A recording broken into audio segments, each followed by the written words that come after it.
3.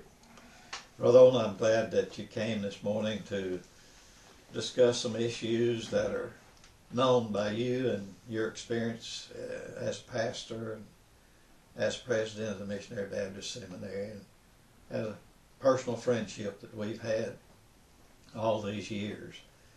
I know we've talked earlier about your life and your dad's relationship with Brother Bogard. When was the first time, if you can remember, when you heard about the Missionary Baptist Seminary? How old were you, or where were you? Well, I guess I was in the early teens when I remember him talking about it. Dad was pastor at Marlow, Oklahoma, at Fifth Street Baptist Church there. And my one strong memory about the associated work comes from 1950, when there were 3 other Baptist preachers from Oklahoma that came on Sunday afternoon before the meeting in Lakeland. And they picked up Dad. One of them had a brand new car, and they drove, starting that Sunday afternoon, they drove all the way to Lakeland without stopping. There was 4 of them in that car, and they drove 2-lane highways, you know. Oh, I remember a little bit of that myself. And he told me about that and about the meeting. And Brother Foreman, I believe, if I remember correctly, Brother Foreman was the moderator. That's correct. Of that meeting. And Dad told me that he was president of the school along in that time. I think he started in 46, I think. And so, you know, I just remember that. And then he talked to me about when he started to the seminary. He started in the fall of 34 when it was called the Baptist Bible School. Now, he was living in Pine Bluff at this particular time. Oh, yeah. Dad had graduated from high school in 1933. He went to Pine Bluff High School, graduated. And he had taken a course in banking that they offered in the high school. When he surrendered to preach, his pastor, and right now I don't remember his name. I'd have to go back in the history book somewhere to find his name, but he was very interested in and supportive of the starting of that school by Antioch Church.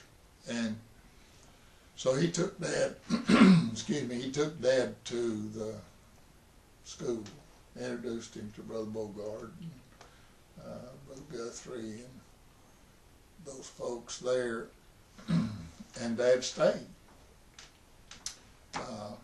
Brother Bogard had houses. I know that he had 2 houses beyond his own, and maybe 3. He had one where Brother Goodwin was living. Yeah. And then Brother Bogard, wanted him to stay, and so he sold it to him. Oh, He was making like $20 a month payments on it when I went there to live with Brother Goodwin. So I know what you're talking about. And he used those houses for the benefit of students. They rented from him. Sometimes it might be, good gracious, excuse me, it might be 3 or 4 single students, or it might be a couple of families. Yeah, just whatever they could put in there. Anyway, when Brother Bogard found out that Dad had this course in banking, he called Dad in and told him, he said, I've got 3 different accounts, and I want you to keep records for me of the monies that go in and go out and all this. Just do my bookkeeping for me. And so Dad did.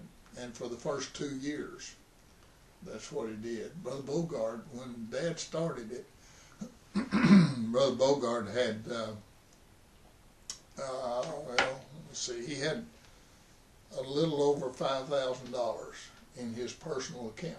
And we're talking about 1934. That's a lot of money. Yeah, that doesn't sound like much today, maybe, but $5,000 in 1934 was a lot of money. And then he had a radio program at that time also. And I don't know if he was hooked up with Uncle Mac during that time or not, but sometime he was. Anyway, he had a little over $4,000 in his radio fund. And he opened up, apparently just sometime before they started the school, he opened up an account in the name of the school. And he had that. And when Dad first started on it, well, it just paltry sum in there, but it began to build. And there was, Dad said within the first year somewhere that it got built up to around $4,000 to $5,000 that he had in that account. Brother Bogard, very frugal man. Oh yes. Some called him stingy, but he's just a very frugal man, and so he didn't waste a lot of money. And Dad was here at the seminary. He was in the school for the first 2 full years of the school. That was 34 and 35? 34, 35, 35, 36. Okay. He left school at the end of the 35, 36 school year. Went to Oklahoma. Mm-hmm. And I'm not sure whether he intended to come back for the next year. He never did really tell me whether he did or not, but he held revival meetings in the churches in Oklahoma, because a lot of churches in Oklahoma at that time didn't have pastors. Right. And there were even quarter-time churches. I had one time. Okay.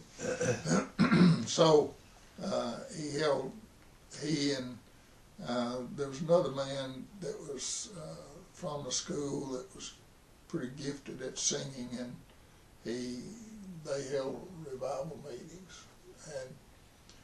And during that summer, he came in contact with a lady named Oaknita.